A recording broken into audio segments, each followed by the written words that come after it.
Hello, कैसे हो आप सब लोग। स्वागत करती हूँ मैं आप सबका मेरे इस हिंदी चैनल में जिसका नाम है परिवर्तन एंजल बिहेवियर।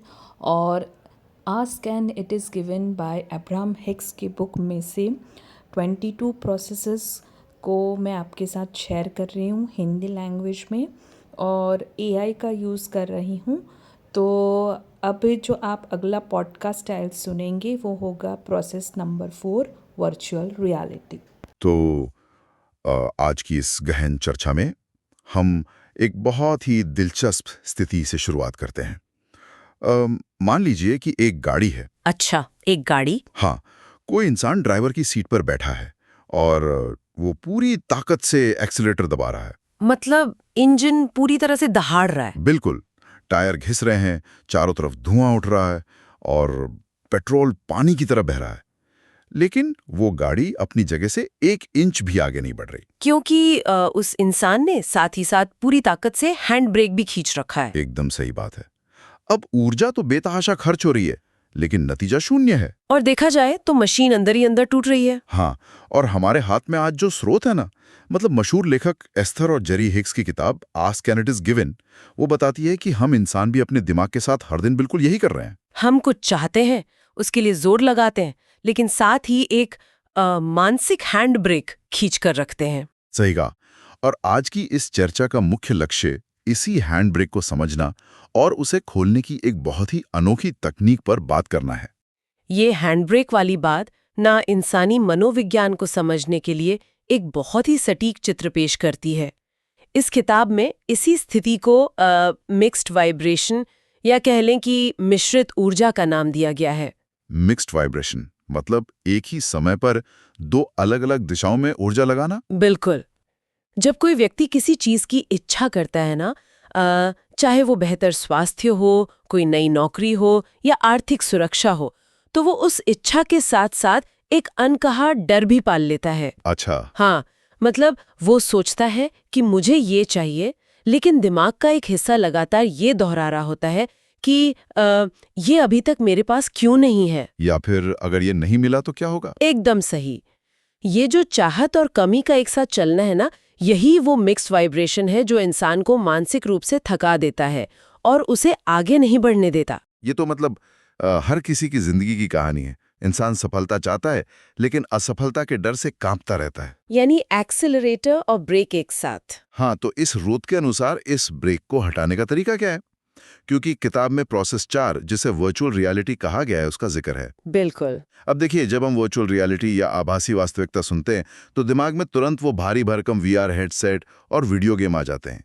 लेकिन यहाँ बात किसी मशीन की नहीं हो रही है ना? नहीं नहीं, यहाँ किसी मशीन की बात नहीं है।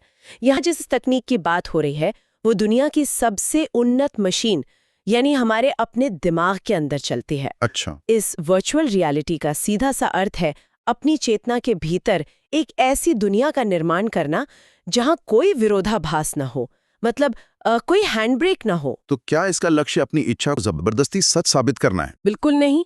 इसका लक्ष्य यह नहीं है कि हम किसी चीज को जबरदस्ती सच साबित करने की कोशिश करें। इसका एकमात्र उद्देश्य है उस मानसिक घर्षण को खत्म करना और सिर्फ अच्छा महसूस करना। सिर्फ अच्छा महसूस करना? हाँ, क्योंकि जब इंसान अच्छा महसूस करता है बिना किसी लेकिन या अगर के, तो वो उस मिक्स्ड वाइब्रेशन से बाहर आ जाता है। लेकिन एक सवाल उठता है, अगर असल जिंदगी में समस्याएं हैं, मान लीजिए किसी पर भारी कर्ज है या कोई बहुत तनावपूर्ण नौकरी में है और वो आंखें बंद करके ये कल्पना करने लगे कि सब कुछ ठीक है। हाँ, तो क्या ये खुद को धोखा देना नहीं हुआ? मतलब क्या ये सच्चाई से भागना नहीं है? क्योंकि आंखें खोलने पर तो बिल चुकानी पड़ेंगे ना। मैं समझती हूँ, ये एक बहुत ही आम धारणा है कि कल्पना करना मतलब सच्चाई से मुंह मोड़ना है। हाँ, लोग ऐसा ही सोचते हैं। लेकिन अगर हम इसे न्यूरोबायोलॉजी और मनोविज्ञान के चश्मे से देखें तो कहानी बिल्कुल अलग है। ये भागना नहीं है, ये एक मानसिक रिहर्सल है। मानसिक रिहर्सल, वो कैसे? देखिए, हमारा मस्तिष्क, विशेष रूप से हमारा अवचेतन मन, एक बहुत ही दिलचस्प तरीके से काम करता है। वो एक वास्तविक घटना और एक बहुत ही सजीव तरीके से की गई कल्पना के बीच फर्क नहीं कर पाता। अरे वाह, मतलब दिमाग के लिए दोनों एक ही हैं। बिल्कुल। जब हम जानबूझकर एक ऐसा दृश्य बनाते हैं जहां हम खुश हैं, सुरक्षित हैं, तो मस्तिष्क शरीर को संकेत भेजता है। तो इससे शरीर पर क्या असर होता है? कॉर्टिसोल, यानी स्ट्रेस हार्मोन का स्तर गिरने लगता है, पैरासिम्पैथेटिक नर्वस सिस्टम सक्रिय हो जाता है और दिल की धड़कन सामान्य हो जाती है। यानी शरीर वास्तव में उस शांति का अनुभव करने लगता है। हाँ, शरीर को लगता है कि वो घटना अभी घट रही है। इसका मतलब है कि हम अपने शरीर के रसायन विज्ञान को सिर्फ सोच के बल पर हैक कर रहे हैं। एकदम सही शब्द इस्तेमाल किया आपने, हैक कर रहे हैं। तो इस मानसिक रिहर्सल को सही तरीके से कैसे किया जाए? स्रोतों में इसके लिए एक पूरा ढांचा दिया गया है। सबसे पहले एक निर्देशक, एक डायरेक्टर की भूमिका में आना होता है। हाँ, और निर्देशक की भूमिका यहाँ सबसे अहम है। अक्सर लोग पुरानी यादों में खो जाते हैं, जो कि एक बहुत ही निष्क्रिय प्रक्रिया है। पुरानी यादों में जाना निष्क्रिय क्यों है? क्योंकि आप बस एक दर्शक की तरह पुरानी बातें देख रहे होते हैं, जहाँ अचानक कोई बुरी याद भी आ सकती है। अच्छा, मतलब कोई ऐसी चीज याद आ गई जिसने मूड खराब कर दिया। बिल्कुल। लेकिन इस प्रक्रिया में व्यक्ति अपने दिमाग के थिएटर का खुद मालिक है। उसे तय करना है कि सीन क्या होगा। उसे सब कंट्रोल करना है। हाँ, मौसम कैसा होगा, समय क्या होगा और वहाँ कौन मौजूद रहेगा। सब कुछ पूरी तरह से नियंत्रण में होना चाहिए। तो अगर इसे हम एक जाने पहचाने उदाहरण से समझें, मान लीजिए हम भारत में हिमालय की तलहटी का एक दृश्य तैयार कर रहे हैं। बहुत खूबसूरत दृश्य है। हाँ, एक शांत पहाड़ी जगह जहां दूर दूर तक कोई भीड़ नहीं है। अब एक निर्देशक के रूप में मैंने तय किया कि मौसम में हल्की गुलाबी ठंड है, सुबह का समय है और मैं एक लकड़ी की बालकनी में बैठा हूं। बहुत अच्छा। या फिर एक बिल्कुल अलग दृश्य लेते हैं, घर पर दिवाली का त्योहार। लेकिन वो वैसी थका देने वाली दिवाली नहीं होनी चाहिए। बिल्कुल नहीं। जहां मेहमानों के लिए भाग दौड़ मची है, वैसा बिल्कुल नहीं। ये एक आदर्श दिवाली है। परिवार के सब लोग खुश हैं, घर सजा हुआ है और एक बहुत ही ठहराव वाला, सुकून भरा माहौल है। ये दोनों ही दृश्य बेहतरीन है, लेकिन सिर्फ एक तस्वीर सोच लेना काफी नहीं है। तस्वीर काफी क्यों नहीं है? क्योंकि अगर हम सिर्फ एक धुंधली सी छवि दिमाग में रखेंगे ना, तो हमारा तार्किक मन तुरंत कहेगा कि भाई ये सच नहीं है। अच्छा, तो मन को कैसे यकीन दिलाएं? इसे सच साबित करने के लिए, या यूं कहें कि अवचेतन मन को पूरी तरह से चकमा देने के लिए, हमें इस दृश्य को त्रिआयामी बनाना होगा। त्रिआयामी मतलब 3D बनाना होगा? हाँ, और यहीं पर हमारी शारीरिक इंद्रियां काम आती हैं। बिना इंद्रियों के ये सिर्फ एक खाली विचार है। ये हिस्सा मुझे सबसे ज्यादा दिलचस्प लगता है, क्योंकि दृश्य को सिर्फ देखना नहीं है, उसे जीना है। बिल्कुल। चलिए हमारे हिमालय वाले दृश्य को ही लेते हैं। अगर हम इसमें अपनी इंद्रियों को शामिल करें, तो सिर्फ पहाड़ को देखना काफी नहीं है। तो और क्या करना होगा? हमें उस सुनहरी धूप को बर्फ पर चमकते हुए देखना है। और फिर ध्वनि। हाँ, ध्वनि बहुत जरूरी है। आंखें बंद करके सुनने की कोशिश करना कि दूर किसी पहाड़ी मंदिर की घंटी बज रही है, या हवा जब चीड़ के पेड़ों से होकर गुजरती है तो उसकी सरसराहट कैसी आवाज करती है। बहुत सुंदर। और ध्वनि के साथ साथ स्पर्श का अनुभव इस पूरे भ्रम को और भी पुख्ता कर देता है। स्पर्श मतलब टच का अनुभव? हाँ, त्वचा पर महसूस होने वाली वो एकदम साफ और ठंडी पहाड़ी हवा की सिहरन, या जिस लकड़ी की कुर्सी पर आप बैठे हैं उसकी खुरदुरी बनावट। जब ये अलग अलग संवेदी संकेत जैसे दृश्य, ध्वनि, स्पर्श मस्तिष्क के विभिन्न हिस्सों को एक साथ उत्तेजित करते हैं ना, तो दिमाग का वो हिस्सा जो तर्क और शंका पैदा करता है वो शांत हो जाता है। मतलब लॉजिकल दिमाग सो जाता है थोड़ी देर के लिए। एकदम सही। उसे लगने लगता है कि ये अनुभव वर्तमान में ही घटित हो रहा है। और मुझे लगता है गंध और स्वाद इस भ्रम को पूरी तरह से सील कर देते हैं। विज्ञान भी कहता है कि हमारी सूंघने की क्षमता हमारी भावनाओं और यादों से सबसे तेजी से जुड़ती है। बिल्कुल जुड़ती है। दिवाली वाले दृश्य की कल्पना करते हुए अगर कोई सिर्फ उस ताज़ा पिघले हुए देसी घी और रसोई से आती हुई जलेबी की महक की कल्पना कर ले, आहा, क्या बात है। या उस मिट्टी के दिए के जलने की जो एक खास गंध होती है उसे महसूस कर ले, तो वो तुरंत उस माहौल में पहुंच जाता है। ऐसा लग रहा है कि सिर्फ बात करने से ही मेरे अंदर एक उत्साह पैदा हो रहा है। और यही वो शक्ति है जिसकी बात इस स्रोत में की गई है। मस्तिष्क का वो हिस्सा जिसे अमिगडाला कहा जाता है, जो हमारी भावनाओं को नियंत्रित करता है, वो इन गंधों और ध्वनियों पर तुरंत प्रतिक्रिया देता है। हाँ, जब इंसान इस तरह से अपनी सभी इंद्रियों को एक साथ पिरोकर एक दृश्य बुनता है, तो इसका पूरा स्नायु तंत्र यानी नर्वस सिस्टम ये मान लेता है कि वो सुरक्षित है, वो खुश है और उसकी सभी जरूरतें पूरी हो चुकी हैं। और यही वो अवस्था है जहां कोई हैंड ब्रेक नहीं होता। बिल्कुल। लेकिन यहां एक बहुत ही चौंकाने वाली बात सामने आती है। स्रोत बताते हैं कि इस पूरी प्रक्रिया को लंबा नहीं खींचना है, इसे केवल 30 से 60 सेकंड तक ही रखना है। हाँ, ये बहुत जरूरी नियम है। ये सुन के थोड़ा अजीब लगता है। मतलब इतनी मेहनत करके हमने हिमालय का या दिवाली का इतना शानदार माहौल बनाया, तो उसमें आधा घंटा क्यों नहीं बिता सकते? इसके पीछे एक बहुत ही ठोस कारण है। देखिए, जब हम कोई नया और आदर्श दृश्य बनाते हैं तो शुरुआती कुछ सेकंड के लिए हमारा दिमाग उस नवीनता और खुशी में पूरी तरह डूब जाता है, जो कि एक बहुत ही शुद्ध अवस्था होती है। हाँ, वो एक बहुत ही शुद्ध अवस्था होती है। लेकिन इंसान का तार्किक मन, जो हमेशा समस्याओं को सुलझाने के लिए प्रोग्राम किया गया है, वो बहुत देर तक चुप नहीं बैठ सकता। अच्छा, यानी अगर मैं उस बालकनी में 5 मिनट से ज़्यादा बैठा रहा तो मेरा दिमाग अचानक से पूछने लगेगा कि रुको, इस ट्रिप का बिल किसने दिया? बिल्कुल, क्या मेरे बॉस ने छुट्टी मंजूर की थी? और मेरी वापसी की फ्लाइट कब है? एकदम सही। और जैसे ही वो विचार आया, वो शुद्ध अनुभव टूट गया। मतलब शंका और तनाव ने वापस प्रवेश कर लिया। हाँ, वो हैंड ब्रेक फिर से खिंच गया। इसलिए समय सीमा का ये नियम सबसे अहम है।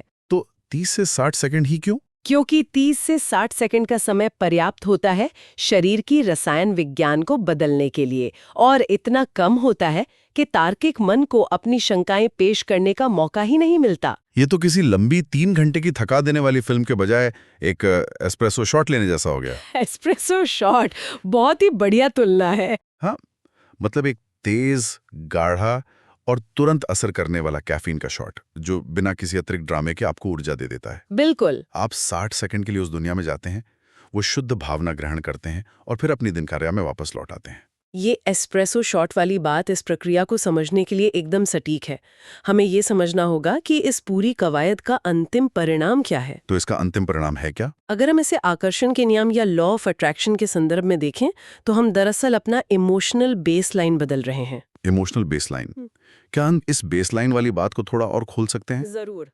क्योंकि मुझे लगता है कि ये समझना बहुत ज़रूरी है कि दिन में कई बार लिए गए ये 60 सेकंड के एस्प्रेसो शॉट लंबी अवधि में काम कैसे करते हैं। देखिए, बेसलाइन यानी वो सामान्य भावनात्मक स्थिति जहां कोई व्यक्ति दिन का अपना ज्यादातर समय बिताता है। अच्छा। एक आम इंसान की बेसलाइन आमतौर पर हल्की चिंता, जल्दबाजी या किसी न किसी तनाव के इर्द गिर्द घूमती है। हाँ, हर कोई आजकल किसी न किसी तनाव में ही है। उसका शरीर हमेशा एक हल्के फाइट या फ्लाइट मोड में रहता है। अब जब वो इंसान जानबूझकर हर दिन कुछ बार ये 60 सेकंड के विशुद्ध खुशी और शांति के शॉट लेता है, तो शरीर को एक नया पैटर्न मिलने लगता है। नर्वस सिस्टम को याद आने लगता है कि शांत रहना कैसा होता है। एकदम सही। धीरे धीरे वो हल्का तनाव, जो उसकी सामान्य स्थिति बन चुका था, वो खिसककर शांति और संतुष्टि की तरफ जाने लगता है। और जब इंसान का बेसलाइन सकारात्मक हो जाता है तो वो अपने बाहरी जीवन में भी वैसे ही फैसले लेता है। बिल्कुल, वैसे ही लोगों से जुड़ता है जो उस शांति से मेल खाते हैं। ये एक बहुत ही शक्तिशाली तंत्र है। लेकिन रुकिए, मेरे दिमाग में एक परिदृश्य आ रहा है। बताइए। मान लीजिए किसी व्यक्ति का दिन बहुत ही भयंकर गुजरा है। सड़क पर किसी ने उसकी गाड़ी में टक्कर मार दी, ऑफिस में बड़ा विवाद हो गया और वो इंसान गुस्से से उबल रहा है। क्या ऐसे समय में उसे तुरंत घर जाकर आंखें बंद करनी चाहिए और हिमालय की शांति की कल्पना करनी चाहिए? क्या ये तकनीक उस उबलते हुए गुस्से को शांत करने का रामबाण इलाज है? ये एक बहुत बड़ी गलतफहमी है और स्रोतों में इसके खिलाफ एक बहुत सख्त चेतावनी दी गई है। सख्त चेतावनी? ऐसा क्यों? क्योंकि इस वर्चुअल रियलिटी तकनीक का उपयोग करने की एक पूर्व शर्त है। इंसान को इसे तभी आजमाना चाहिए जब वो भावनात्मक पैमाने पर कम से कम एक तटस्थ या हल्की सकारात्मक स्थिति में हो। तटस्थ मतलब न्यूट्रल स्थिति में हो? हाँ, अगर कोई व्यक्ति गहरे गुस्से, हताशा या अवसाद में है, तो ये तकनीक उस पर उल्टा असर करेगी। उल्टा असर? शांति की कल्पना करने से तो मन शांत होना चाहिए ना? इसे ऐसे समझिए, जब इंसान अत्यधिक क्रोध में होता है तो उसके शरीर का हर एक सेल उस नकारात्मक ऊर्जा से भरा होता है। हाँ, वो तो है। ली या शांत पहाड़ की कल्पना करने की कोशिश करेगा तो उसके मस्तिष्क में एक भयंकर कॉग्निटिव डिसोनेंस या कह लें कि एक संज्ञानात्मक असंगति पैदा होगी। मतलब दिमाग उस बात को मानेगा ही नहीं। बिल्कुल, उसका अंदरूनी मन उस शांत चित्र को तुरंत खारिज कर देगा और कहेगा कि ये झूठ है। तुम किस बात की खुशी मना रहे हो? तुम्हारी गाड़ी का नुकसान हुआ है। एकदम सही। वर्तमान की कटु सच्चाई और उस काल्पनिक खुशी के बीच की खाई इतनी बड़ी होती है कि इंसान खुद को और ज्यादा हताश और चिड़चिड़ा महसूस करने लगता है। ये तो रबर बैंड की तरह हो गया। अगर आप उसे उसकी क्षमता से ज्यादा खींचकर तुरंत छोड़ने की कोशिश करेंगे तो वो टूट जाएगा या पलटकर बहुत जोर से लगेगा। बहुत ही सटीक उदाहरण है। तो फिर जब कोई बहुत गुस्से में हो तो उसे क्या करना चाहिए? ऐसे समय में लक्ष्य सीधा खुशी तक छलांग लगाना नहीं होना चाहिए। पहले उस गुस्से की आग को थोड़ा कम करना होगा। कैसे कम कर सकते हैं? शायद थोड़ा टहल कर आएं, कोई शारीरिक व्यायाम करें, लंबी सांसें लें या कोई ऐसा काम करें जिससे वो तीव्र भावना थोड़ी कम हो जाए। मतलब पहले न्यूट्रल तक पहुंचना है। हाँ, जब वो गुस्सा कम होकर एक सामान्य झुंझुलाहट में और फिर एक तटस्थ स्थिति में आ जाए, तब और केवल तब इस निर्देशक की कुर्सी पर बैठना सुरक्षित और असरदार होता है। ये बहुत ही व्यवहारिक सलाह है। यानी हर औजार का एक सही समय होता है। पेचकस से आप कील नहीं ठोक सकते। बिल्कुल सही बात है। अगर हम आज की इस पूरी गहरी चर्चा के धागों को एक साथ समेटें, तो हमने देखा कि हमारी इच्छाओं और शंकाओं का टकराव एक हैंड ब्रेक की तरह काम करता है। हाँ, मिक्स्ड वाइब्रेशंस। इस ब्रेक को हटाने के लिए हमें अपने दिमाग में एक ऐसे दृश्य का निर्देशन करना है जो हमें खुशी दे। फिर दृष्टि, ध्वनि, गंध, स्पर्श और स्वाद, इन पांचों इंद्रियों के रंग भरकर उस दृश्य को इतना असली बनाना है कि हमारा शरीर धोखा खा जाए और उसे सच मान ले। एकदम सही। लेकिन सबसे जरूरी बात, इस दृश्य में सिर्फ 30 से 60 सेकंड ही रुकना है, ताकि हमारा तार्किक मन आकर कोई नई समस्या न खड़ी कर दे। और इसे तभी इस्तेमाल करना है जब हम कम से कम एक सामान्य मनस्थिति में हो, न कि गुस्से या दुख के उफान में। ये एक संपूर्ण सारांश है। यह अभ्यास हमें यह एहसास दिलाता है कि हमारी आंतरिक दुनिया और हमारी भावनाएं बाहरी परिस्थितियों की गुलाम नहीं हैं। बिल्कुल। हम जब चाहें कुछ सेकंड के लिए ही सही अपनी भावनाओं का रिमोट कंट्रोल अपने हाथ में ले सकते हैं। और इसी रिमोट कंट्रोल वाली बात से मुझे एक ऐसा विचार आ रहा है जो थोड़ा परेशान करने वाला भी है और आंखें खोलने वाला भी। कैसा विचार? चर्चा के दौरान मुझे एक ऐसा मोमेंट मिला जिसने मुझे सोचने पर मजबूर कर दिया।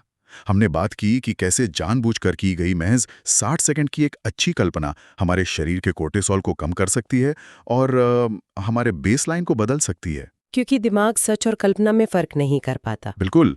अब जरा रुक कर सोचिए, हम दिन भर में क्या करते हैं? हम भविष्य की चिंताओं में खोए रहते हैं। अगर मीटिंग खराब हो गई तो क्या होगा? अगर पैसे खत्म हो गए तो क्या होगा? हाँ, हम लगातार ऐसी नकारात्मक फिल्मों का निर्देशन करते रहते हैं। तो हम अनजाने में ही पूरे दिन, हर घंटे ऐसे नेगेटिव एस्प्रेसो शॉट पी रहे हैं। ये तो है। अगर 60 सेकंड की एक सकारात्मक कल्पना हमारे नर्वस सिस्टम को शांति का अनुभव करा सकती है, तो दिन भर जो हम अपनी चिंताओं की ये सजीव वर्चुअल रियलिटी जीते हैं, वो हमारे शरीर, हमारी ऊर्जा और हमारी वास्तविक दुनिया को किस हद तक तोड़ रही होगी? बहुत ही गहरा सवाल है ये। शायद अब वक्त आ गया है कि हम ये ध्यान देना शुरू करें कि हम अपने ही दिमाग के थिएटर में कौन सी फिल्म चला रहे हैं, क्योंकि हमारा शरीर तो हर फिल्म को सच ही मान रहा है। तो अगली बार जब आप कुछ सोचें तो याद रखें कि आप अपने शरीर को क्या निर्देश दे रहे हैं। इसी विचार के साथ हम आज की ये चर्चा यहीं समाप्त करते हैं।